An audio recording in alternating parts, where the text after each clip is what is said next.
Hydrogen Heather, and a very happy Friday to all of you. Today we are doing one of my absolute top favorite experiments, and it's also a student favorite and one of my children's favorite.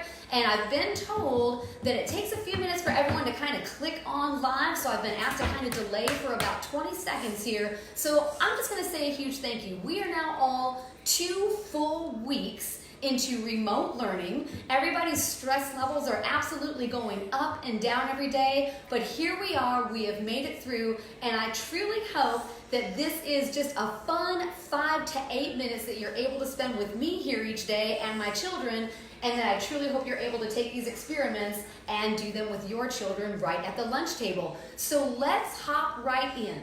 Today, we are making ice cream, and I can assure you, after 20 years in the classroom doing this very simple experiment, this is the best ice cream that will ever pass over your lips. So let's jump in. I told you yesterday that yesterday's experiment with the ice fishing was a bit of a lead-in because we talked about how salt lowers the freezing temperature of ice. To be a little bit more precise, ice freezes at 32 degrees. If you add salt to it, it freezes at 28 degrees, and already in that 10 seconds, I can see your eyes absolutely glazing over. So I very rarely go over those facts in a classroom. What I want you to do as we do this experiment is press home the point, hammer this home, that salt makes ice colder than ice. We're going to drill that in verbally, but then we're going to have the children feel it on their hands. So here we go. Before we rolled tape, I took the ingredients listed in the experiment list and put them in the bag. So we're going to make 2 batches of ice cream. And if you notice, the recipe only calls for milk. But what we do, if we have it on hand, is we also use heavy whipping cream. So one bag has the addition of heavy whipping cream. And the reason we didn't put it on the ingredient list is we are doing our very best to make sure that everything that you need for these experiments is already in your kitchen. So we did it both ways because we happen to have some heavy whipping cream. The first thing you're going to want your children or students to do is called mushing the bag. And I'm kind of speeding through this part because this is not the scientific part, but you're going to see that the sugar wants to settle at the bottom. So in a classroom, or if we were doing this in real time, I would pass this among the children, make sure it's zipped well, and I would have all of them take a turn at mushing the bag. But now that that's been done, let's move on to the great fun science. I'm going to give you 2 different methods of rolling the ice and changing the freezing temperature. So number 1, sometimes we will use a Tupperware container. And I want you to check this out. When I do this in a classroom, I want the children to know that I am mighty free with the salt. The recipe in the lesson plan calls for rock salt, but I don't know about you, we don't have any rock salt here at my home, so I'm just using regular old Walmart brand Great Value salt. It does the trick just as well. But look, I was not shy with that salt. I poured all kinds of salt. So for one bag, we're going to use the container method. For our second batch of ice cream, we're going to use a freezer gallon storage baggie. And once again, I want the kiddos to notice that, man, am I putting an awful lot of salt in there. And then this is critical. I want my children and the students to feel approximately what that ice feels like. So everyone just put your hands on the bottom. Is that pretty chilly? It's cold.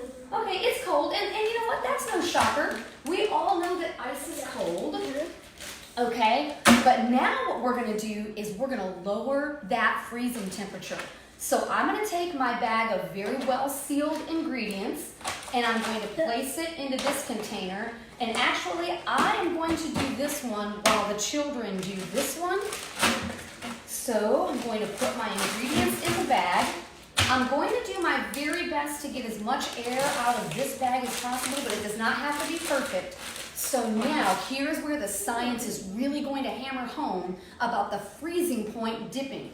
Because I'm going to go through each child, and they're going to do what's called rolling the bag. So they're not going to slam, they're not going to slam it down on the counter, but what they are going to do is very rapidly roll. And that's how I might use it, okay?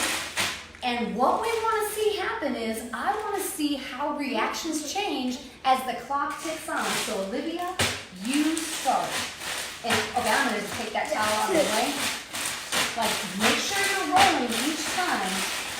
And I want you to tell me what your hands start to feel like. My hands I started not feeling it in my hands. Okay, so already she's getting uncomfortably cold. It's only been about 30 seconds. Now, as the children are rolling that, I'm going to roll this.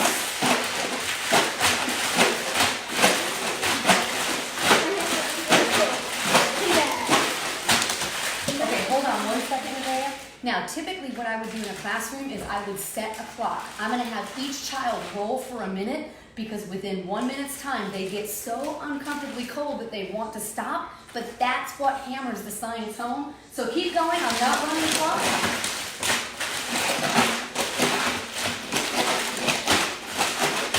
Keep going, keep that ball in motion. Is it getting uncomfortable?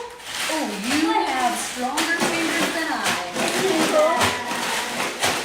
Mine is. Okay, now it's getting red. Okay, Daniel, I want you to hop in with Nevaeh. Nevaeh, help Daniel start to roll that. Keep going, keep going. Rapid motion, rapid motion. And I can also tell you that doing this on my own, even after maybe a minute and a half, my fingers are uncomfortably cold. They're already turning red. Keep going, keep going. We're going to do this for about 1 more minute. Come on, you can handle it. Keep going. Ooh, after a while, I can't even handle that. Did it hurt because your hands were numb? Oh, you go. Keep going, keep going. You can do it.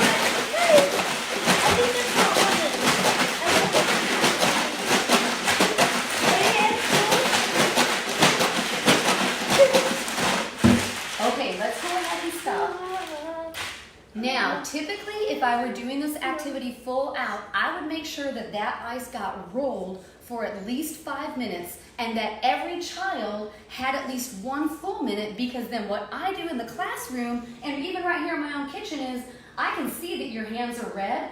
Take your hands and touch your face. Oh no. Like, I don't even want to. That's no, miserable no. cold. So did you feel how that temperature dropped as you were working? Yes. Okay, so now though is the reward. So you might have noticed this bowl here. I like to keep a bowl of water so that when I take the first bag out, of course it's going to be covered in salt.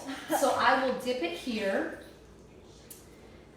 That way I get all the salt off the bag, and then here's where I'm going to show that I am a half-baked, sissified sissy. I am putting some gloves on, and then we are going to see what we have created. So, the bag truly is uncomfortably cold, so when I serve it, I put gloves on. I'm going to put everything toward the bottom of the bag. I'm going to cut like a baker would on a bag of frosting, and that way I can just turn it over and squeeze and serve. Now, since we only went for about 2 or 3 minutes, my guess is going to be, this is going to be about the consistency of a milkshake. And, yep, I'm just about right. This feels a little bit like a Dairy Queen soft serve. And now let's just to see how the other one went, let's go ahead and go into the plastic container.